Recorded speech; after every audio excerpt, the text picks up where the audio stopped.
There's a place in your heart.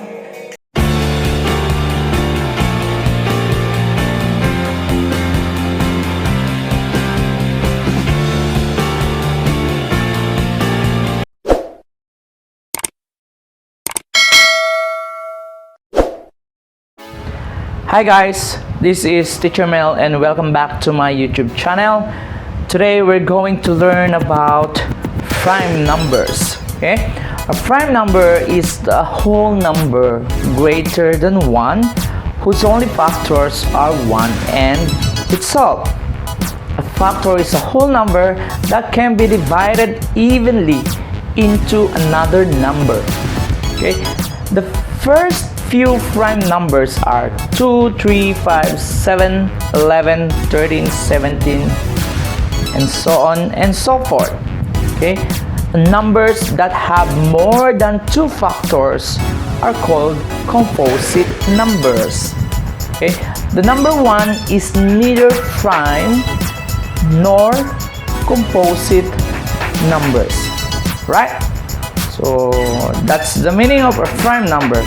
But before we move on, okay, I would like you to please support my members, Zam and Zoom, Hanify Vlogs, and Donya Cheng, okay? And also shout out to Kilai's Life 29, okay? Daddy Joe PH, and others, okay? I will tell your name on the latter part of the video. Okay, now let's go back to the video. Okay, why 1 is not included in the prime numbers, or why 1 is not a prime number? Okay, so 1 is not a prime number because it doesn't satisfy the meaning of the prime number. Prime number means that it only has 2 factors, 1 and a number itself. Okay, so in these numbers from 1 to 100, okay, how will you know if this number, okay, 33 is a prime number or not? Okay, do you have any ways or technique on how to determine a prime number? Okay, so according to the Sieve of Eratosthenes, it is one of the most efficient ways to find all prime numbers smaller than n, when n is smaller than 10 million or so. Okay, so in this lesson, let us apply the Sieve of Eratosthenes and how it will works. Okay, so from the meaning of a prime number, 1 is not a prime number because it doesn't satisfy its meaning. So let us cross out. Okay, let us cross out 1. So that means 1 is not a prime number. Now, I mentioned earlier that 2 is the first prime number. So let's circle it. Okay, so 2 is the first prime number. So how does Sieve of Eratosthenes works? Okay, so listen very carefully. Okay, guys, students, listen carefully and watch. So in the Sieve of Eratosthenes, it says that the first prime number is 2. So cross out, okay, cross out all the numbers that is divisible by 2 except 2. Okay, that's the first rule. Cross out all the even numbers or the numbers that is divisible by 2. Right, so what are those numbers? Okay, even numbers, so 4, 6, 8, 10. So that means 10 in this line. These are all even numbers, and these numbers are divisible by 2. Yeah? So let us cross out them.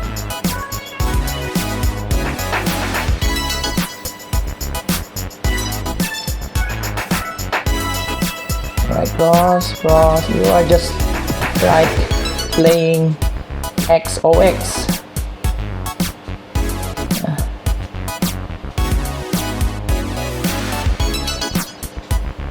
Okay, so we're done with the first step.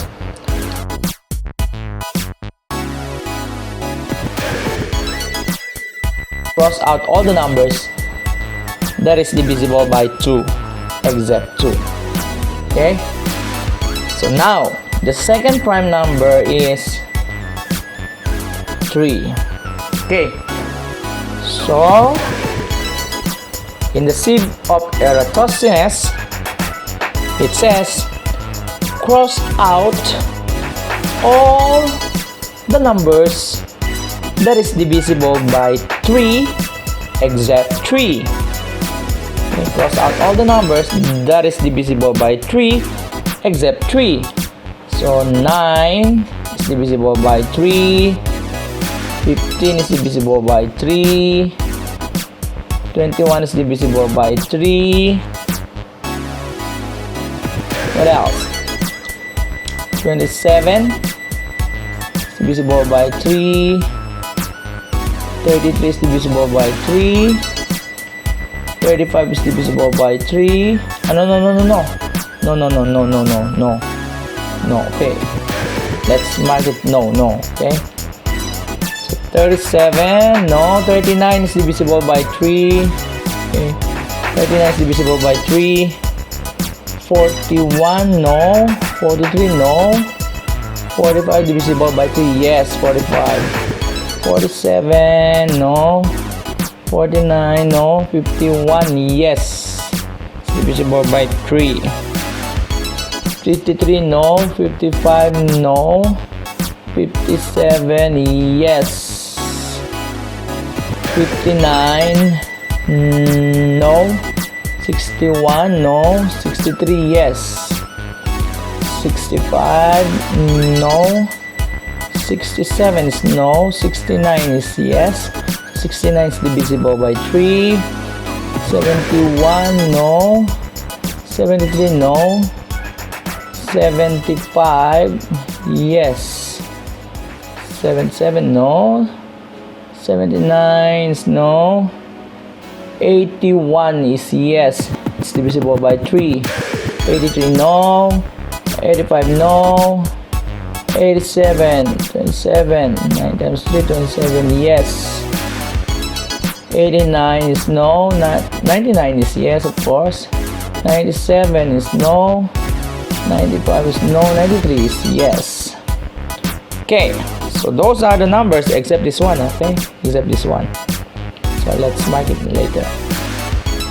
So those are the numbers that is divisible by 3. Now the third rules. Cross out, or the third prime number is 5. So cross out all the numbers that is divisible by 5 except 5. Okay, cross out all the numbers that is divisible by 5 except 5. So we all know that all numbers ending in 0 are all divisible by 5. And all the numbers ending in 5 are all divisible by 5. So let's cross this out. Cross out, cross out, cross out, cross out. So we're done. The 5. Yeah? Next, the fourth prime number is 7. Okay? So cross out the numbers that is divisible by 7. 7 except 7. Okay, except 7. So 7 times 2, 14. 7 times 3, 21. 7 times 4, 28. 7 times 5 is 35. 7 times 6, 42. Cross out already. 7 times 7, 49. 7 times 8, 56. 7 times 9, 63. 7 times 10, 70. 7 times 11, 77. 7 times 12 is 89. 14, no. 7 times 12 is 84. 84, cross out. 7 times 13,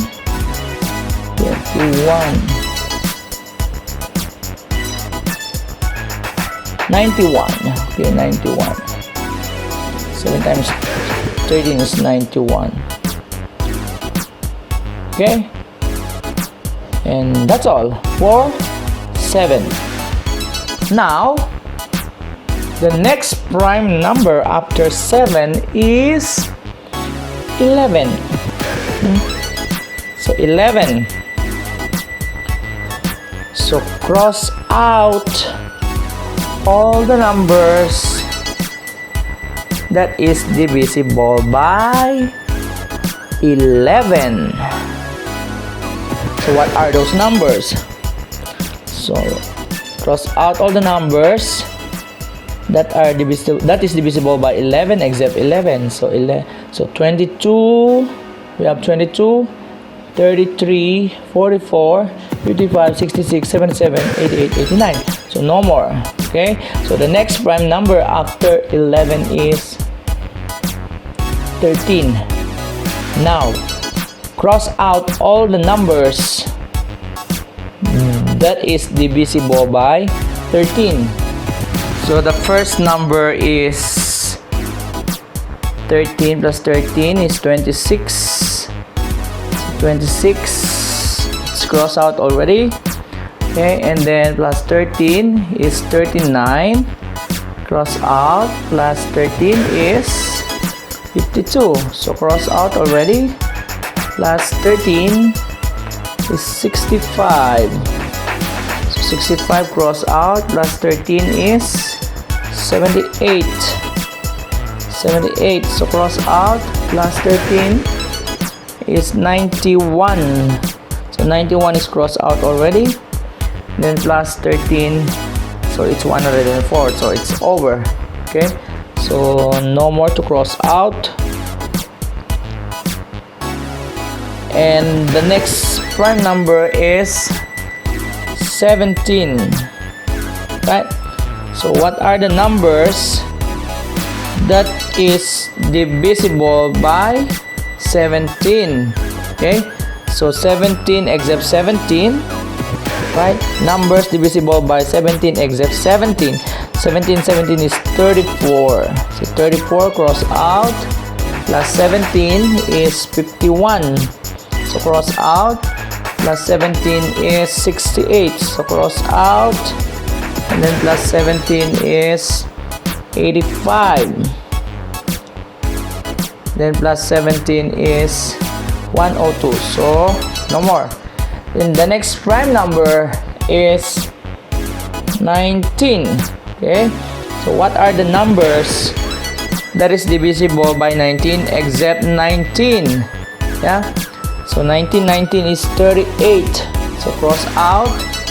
And then plus 19 is 57. Cross out. Plus 19 is 76. Cross out. And then plus 19 is 95. So cross out. Okay, so no more numbers that is divisible by 19. And the next number after 19 is 23. So what are the numbers, okay, that is divisible by 23 except 23? So 23 plus 23 is 46. 46 is crossed out already.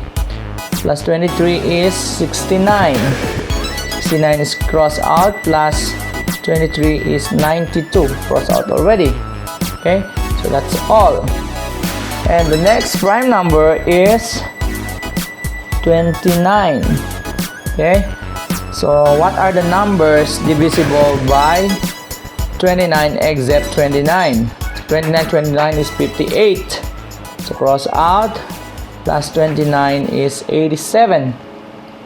So 87 is crossed out already. Plus 29 is over of 100. Okay, and then the next number is 31. So 31.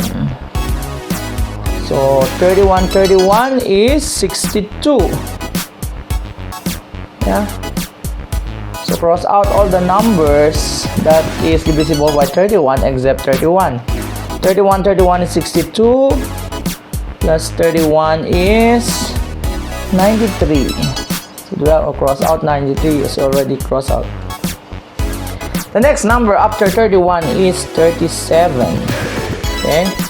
So cross out all the numbers that is divisible by 37 except 37. So 37 is 74, which is cross out already. Right? 74 cross out. And then what is 74 plus 37? 111. Okay? So that's all for the 7. And the next number is 41. So 41 is 82. So cross out. No more. So 43 is the next number. So 43 is 86. Cross out. And then 47. So 47 and 47 is what? 47 is 94. So 94. So what's the next number? So 53. What's the next number? 53 was 106. 59, no more. 59 is 118, so no more. 61, no more. 67, 79, 73, 71, 89, and 97. Okay? So what does it mean? All the numbers that I crossed out are not a prime numbers, right? And all the numbers that I put in circle are all prime numbers, right? So do you understand? So hope you learned from this lesson, and that's how to find the prime numbers using the Sieve of Eratosthenes. Okay, so that's all for today. Thank you so much, and hope you learned from this lesson. See you next time.